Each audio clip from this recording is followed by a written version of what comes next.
As an employee, logging into your account within iSolved is very simple. The first thing you'll need to do is you need to make sure that you have activated your account. When your employer first set you up within iSolved, you would have received an activation email. This email does expire after 72 hours, so contact your employer if it has been more than 72 hours and they can send you another activation email. Open the email and click the activation link within the email. Note that there will be a 4-digit PIN code you will need on the next screen, and that this 4-digit code is the last 4 digits of your Social Security number. Click the link, fill in the 4-digit code, and create a strong password.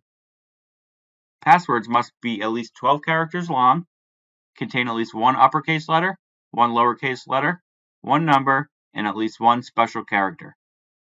Answer one of the following security questions, enter your mobile phone number, click continue, and you're in. Now that your account is set up, you can do many things on this screen, like view your time card and calendar, request time off, change direct deposit, view your pay history, print year-end tax forms, change personal information, and even read messages. To sign into your account in the future, all you have to do is visit myhrstuff.com and log in with your credentials.